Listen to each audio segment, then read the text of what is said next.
आप बिना आंकड़ों के कुछ काम करना चाहते हैं। हम बार बार कह रहे हैं कि हम तो कह रहे हैं कि कास्ट सर्वे तो जब आपने केवल कास्ट का सर्वे नहीं जब आपने नहीं थे राजीव गांधी के पास कैमरामैन को भगा देती है, पता नहीं क्या करती है, बीच में मत बोलिए प्लीज। मुझे लगता है कि लोगों को सोचना चाहिए। इन्होंने कहा 21 साल तक ओबीसी कमीशन नहीं बना, ये नहीं बना। अरे भाई उस 21 साल में तो अटल बिहारी वाजपेयी जी की भी 6 साल सरकार रही है कि नहीं रही? उसमें वीपी सिंह की भी सरकार रही है, उसमें बाकी लोगों की भी सरकार रही है। तो क्या वो सब लोग जो थे वो ना समझ थे? और केवल अटल बिहारी वाजपेयी जी और इनके ऊपर की बात नहीं, तमाम लोग आए जिन्होंने अर्थव्यवस्था को भी संभाला, सब कुछ किया। अब इन्होंने कहा सीताराम केसरी के साथ क्या हुआ? अरे पंडित दीनदयाल उपाध्याय जी का सुना है मर्डर हो गया, वो बलराज मधोक जी ने अपनी किताब में लिखा है, और सुना है बलराज मधोक को पार्टी ने सस्पेंड कर दिया था। इन गड़े मुर्दों को मत उखाड़िए। आलोक शर्मा बोलिए, आपकी बारी है। आलोक जी बोलिए। देखिए मुझे लगता है 2015 में भी बिहार के लोगों का डीएनए पूछा गया था। क्या बात है इसमें? बिहार के लोगों ने इनको डीएनए के नाम पर बिहार के एक मिनट। ओके आलोक जी बोल रहे हैं, शाजी आलोक जी की बारी, 1 बाय 1। ओके आलोक जी बोलिए। 2015 में डीएनए पूछा था इन्होंने बिहार का, बिहार के लोगों ने इनको पूरी तरह से जवाब दिया। 2023 में सोनिया गांधी जी का संसद में एक वो सिलेंडर वाली मैडम थी हमारी, उन्होंने अपमान किया था, जनता ने उसका भी जवाब दे दिया। अब बात आती है कि ओबीसी रिजर्वेशन की, 80 से 90 तक क्यों नहीं लागू हुआ? क्या कोई ओबीसी के आंकड़े थे किसी भी सरकार के पास? और 80 से 90 तक में क्या आपको ये पता था कितने ओबीसी लोग हैं और कितने नहीं हैं? आपने जिस समय पर वीपी सिंह की सरकार को सपोर्ट करके और ओबीसी रिजर्वेशन पे बात की, क्या उस समय आपके पास आंकड़े थे? क्या इकोनॉमिकली बैकवर्ड क्लास के लिए 10% का जो रिजर्वेशन आपने दिया 2014 के आने के बाद इस सरकार में, क्या उस समय पर आपको इकोनॉमिकली बैकवर्ड के आंकड़े थे आपके पास? इनमें कुछ नहीं रखा। अच्छा आलोक जी, आलोक जी अध्यक्ष कहते हैं इनको सस्पेंड किया गया। आलोक बात आपकी गोली मारो। एक सेकेंड आलोक जी, एक सेकेंड। मैं राजनीतिक बात करूंगा, मैं निजी बात नहीं करूंगा। आलोक जी आप कह रहे हैं उस समय आंकड़े नहीं थे। अरे ये तो ऑन रिकॉर्ड है, जातिगत गणना के मुद्दे पर आपने यू टर्न लिया है, और अभी लिया है 1-2 साल पहले। राहुल गांधी ने बाकायदा प्रेस कॉन्फ्रेंस में माफी मांगी है। आप खुद कहते हैं ये बात तो कि हमसे गलती हो गई, पहले हमको वो जातिगत गणना की मांग करनी चाहिए थी, कोटा मांगना चाहिए था महिला आरक्षण बिल में, तो मान लीजिए ना। मैं तो सिर्फ ये कह रहा हूं 80 से 90 तक आपने नहीं लागू किया, 23-24 में जाके आपने एक्सटेंड लिया जातिगत गणना के लिए, तो ये मानने में क्या दिक्कत है? देखिए मैंने नहीं कहा हमने स्टैंड नहीं लिया, हमने स्टैंड 2011 में भी लिया, और उसमें भी कास्ट की बात हुई, और वो आंकड़े भी सरकार के पास रखे हुए हैं। कंपाइल होके 2 साल में आते हैं, तब तक हमारी सरकार चली गई। इनके पास तो बहुत लंबा समय था, 10 साल से भी ज्यादा का समय था। तो हमने तो स्टैंड 2011 में भी लिया और आज भी हमारा स्टैंड है। लेकिन अब हम पूछना चाहते हैं कि जो इनके जो पार्टनर्स हैं, एनडीए के जो घटक दल, वो सब कह रहे हैं कि कास्ट बेस्ड सेंसस होना चाहिए, और जेडीयू भी कह रही है, जो जिसकी बैसाखी पर ये सरकार चल रही है। अगर ऐसा है कि कास्ट सेंसस होना चाहिए, तो क्या नीतीश जी इस्तीफा देंगे? क्या एनडीए से बाहर जाएंगे? और क्या बीजेपी नीतीश जी को इस मुद्दे पर बाहर करेगी? पहले अपने घर में एनडीए में आप तो आलोक जी, आप तो बात में नीतीश जी को एनडीए से बाहर निकलने पर उतारू हो जाते हैं। अरे भाई वो अपनी मांग कह चुके हैं, अपनी मांग वो कह चुके हैं, और सरकार कह रही है हाँ सही समय पर देखेंगे।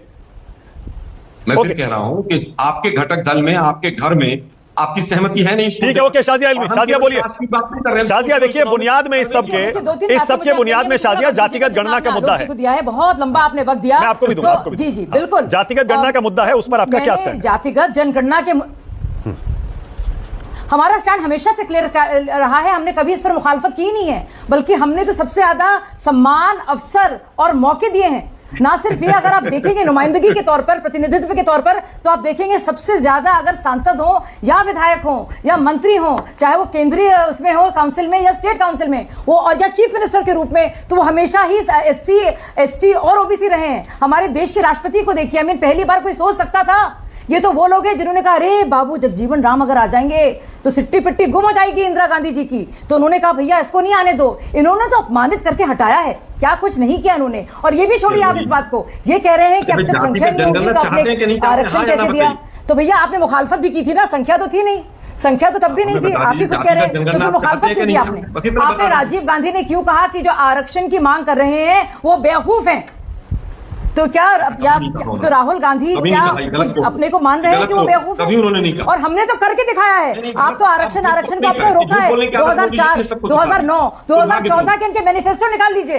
ये तो ओबीसी कोटे को काट कर मुस्लिम आरक्षण करना चाहते हैं।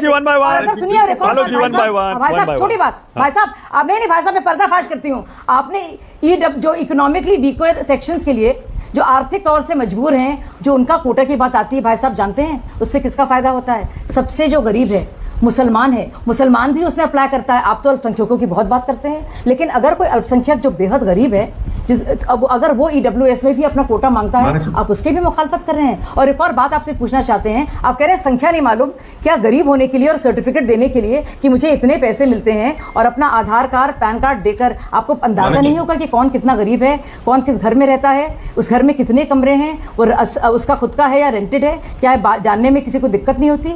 आप क्यों करना चाह रहे हैं इस तरह के? आप क्यों सच में, जो राजीव गांधी ने तब कहा था कि गृह युद्ध हो जाएगा, आप क्यों गृह युद्ध करवाना चाह रहे हैं? क्या मानते नहीं आप राजीव गांधी जी की बात? ओके, 30 सेकंड और दे रहा हूं दोनों को, 30 सेकंड, 30 सेकंड, अपनी जाति में बात होती है तो हो हंगामा हो जाता है। पहली चीज तो यह है कि राजीव गांधी जी ने कभी भी ये नहीं कहा कि वो लोग बेवकूफ, पहली चीज। दूसरी चीज, आज तक बीजेपी का स्टैंड हमेशा से कास्ट सेंसस के अगेंस्ट रहा है, सोशियो इकोनॉमिक सेंसस के भी अगेंस्ट रहा है, और ये बात ऑन रिकॉर्ड है।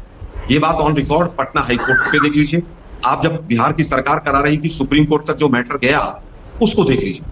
अब बात आती है दूसरी बात कि भाई क्या इकोनॉमिक वीकर सेक्शन को मिलना चाहिए कि नहीं। हमारा तो 2009 के मैनिफेस्टो में था और आज भी हम कहते हैं, लेकिन इकोनॉमिकली वीकर सेक्शन के जो पैरामीटर्स बनाए उसमें सब में घपलेबाजी। ओके शाजिया, 30 सेकंड आपके। शाजिया, यूपीएससी के चेयरमैन मनोज सोनी, तो मैं एक एक करके इनका प्रमाण क्या है, जाहिर आलोक जी के लिए काफी एम्बैरेसिंग हो जाता है, तो क्या जवाब दें। लेकिन अगर आप देखेंगे, इन्होंने एक बार जब कास्ट सेंसस कराया कर्नाटक में, उसका क्या हाल हुआ है, और अगर मैं आपको बताऊं कि उनके कास्ट सेंसस को लेकर रिपोर्ट क्यों दबाई गई, तो आपको शर्म आएगी। शर्म आएगी। जरा डिटेल्स पढ़िए उसके। बावजूद इसके कि इतना पैसा लगा आपस में ही, और इन्हीं के लोगों ने, इन्हीं के, और वो भी दलित लीडर्स ने उसकी मुखालफत की कर्नाटक में, और इनको इस प्रेशर के चलते रोकना पड़ा, क्योंकि उसमें जिस तरह से उन्होंने ग्रेडिंग की थी। अच्छा, ना तो हमने कभी मुखालफत की है, ना भी कभी मना किया है, हमने तो कर कर दिखाया है, अफसर देने में, सम्मान देने में, पद देने में, नुमाइंदगी देने में। और हमारे देश में हमारा ओबीसी जो लीडर है सबसे बड़ा, और हमारे इतने ओबीसी चीफ। ओके, अब जूही सिंह की बारी है। अब जूही जी को लाइए जरा।